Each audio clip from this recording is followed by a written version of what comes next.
Hi friends, welcome to Nan Kitchen. ഇന്ന് ഞാൻ ഉണ്ടാക്കുന്നത് ബട്ടർ പൊട്ടറ്റോ പൂരിയാണ്. ഒന്ന് റെഡിയാക്കാം. ആദ്യം തന്നെ ഒരു ബൗൾ എടുത്ത് അതിലേക്ക് 2 കപ്പ് ഗോതമ്പ് പൊടി ഇടുക.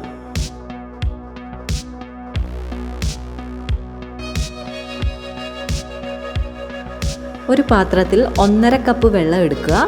അതിൽ ഒരു പീസ് ബട്ടർ ചേർക്കുക. ആവശ്യത്തിന് ഉപ്പും ചേർത്ത് ഒന്ന് ചൂടാക്കാൻ വെക്കണം. അധികം തിളയ്ക്കുന്നു വേണ്ട, ചെറു ചൂടുവെള്ളം മതി. ബട്ടർ മെൽറ്റായി കഴിയുമ്പം ഓഫ് ചെയ്യുക.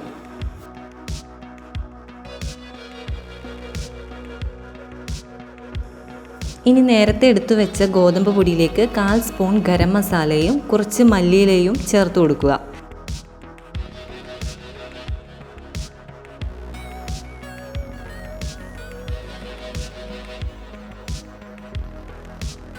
അത് നന്നായിട്ടൊന്ന് മിക്സ് ചെയ്ത് കൊടുക്കുക.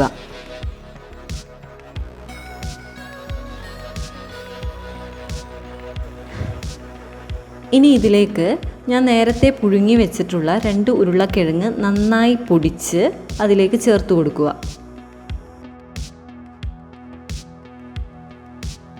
ഈ പൊടിയിലേക്ക് നന്നായി മിക്സ് ചെയ്ത് കൊടുക്കണം. ഇത് നന്നായി കൈവച്ച് കുഴച്ച് കൊടുക്കണം. എല്ലാ ഭാഗത്തും ഉരുളക്കിഴങ്ങ് എത്തുന്ന രീതിയിൽ തന്നെ കുഴച്ച് കൊടുക്കണം. ഇനി ഇതിലേക്ക് നമ്മൾ നേരത്തെ ചൂടാക്കി വെച്ച വെള്ളം ഒഴിച്ചു കൊടുക്കണം. കുറേശ്ശെ ഒഴിച്ചു കൊടുക്കുക. എന്നിട്ട് ഇളക്കി നോക്കുക. ചൂടുണ്ട്, അതാണ് ഞാൻ സ്പൂണിൽ വെച്ച് ഇളക്കിയത്. ഇനി കുറേശ്ശെ ഒഴിച്ചു കൊടുക്കുക. നന്നായിട്ട് മിക്സ് ചെയ്തെടുക്കുക. അതിനുശേഷം കൈ വെച്ച് തന്നെ നന്നായി നമുക്ക് കുഴച്ച് കൊടുക്കേണ്ടതാണ്.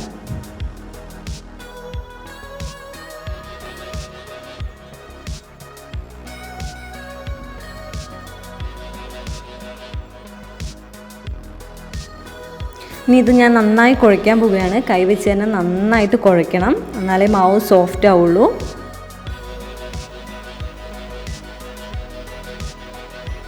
നനവ് കുറവുണ്ടെങ്കിൽ കുറച്ചും കൂടെ വെള്ളം ഒഴിച്ചു കൊടുക്കുക. നന്നായി കുഴയ്ക്കണം. ഇതിപ്പോൾ ഏകദേശം ആയിട്ടുണ്ട്. ഇനി ഇതൊരു അരമണിക്കൂർ റെസ്റ്റ് ചെയ്യാൻ വെക്കണം.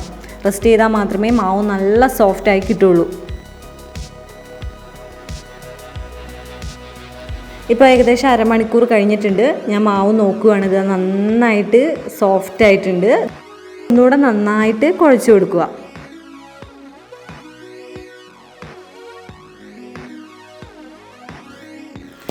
ഇനി നമുക്ക് പരത്തിയെടുക്കാനായിട്ട് ചെറിയ ബോളുകളാക്കി എടുക്കാം.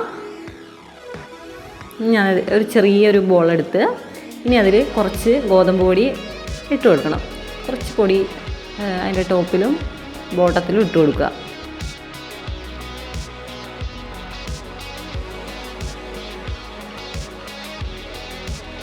ഇനി ഇത് പരത്തിയെടുക്കാം നന്നായിട്ട്. മാവ് ഒട്ടുന്നുണ്ടെങ്കിൽ കുറച്ച് പൊടിയൊക്കെ ഇട്ട് കൊടുക്കുക ഇടയ്ക്കിടയ്ക്ക്.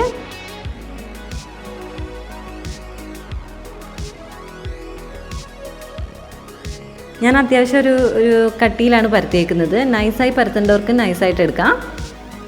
അങ്ങനെ ഓരോന്നായിട്ട് നമുക്ക് പരത്തിയെടുക്കാം.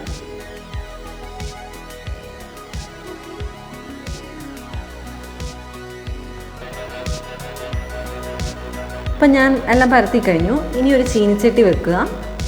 ചട്ടി ചൂടാവുമ്പോൾ അതിലേക്ക് സൺഫ്ലവർ ഓയിൽ ഒഴിച്ചു കൊടുക്കുക. ഞാൻ സൺഫ്ലവർ ഓയിലാണ് ഉണ്ടാക്കിയെടുത്തത്. നിങ്ങൾക്ക് ഇഷ്ടപ്പെട്ട ഓയിൽ ഏതാണെന്ന് വെച്ചാൽ അത് യൂസ് ചെയ്യാവുന്നതാണ്. എണ്ണ ചൂടായി. ഇതിലേക്ക് ഞാൻ ഒരു പൂരി ഇടാൻ പോവുകയാണ്. നന്നായി ചൂടാകുമ്പോൾ മാത്രമേ ഇടാവുള്ളൂ. നല്ല ഫ്ലെയിം തന്നെ വെക്കണം പൂരി ഉണ്ടാക്കുമ്പോൾ, എന്നാലേ നന്നായിട്ട് പൊന്തി വരുള്ളൂ. ദാ പൊന്തി വരുന്നുണ്ട്, നോക്കിയാൽ കാണാവുന്നതാണ്.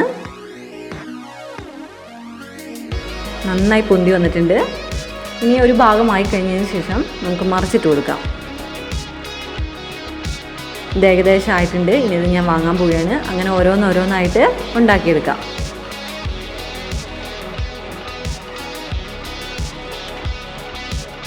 അപ്പം ഞാൻ എല്ലാം ഇതേപോലെ ഉണ്ടാക്കിയെടുക്കുകയാണ്.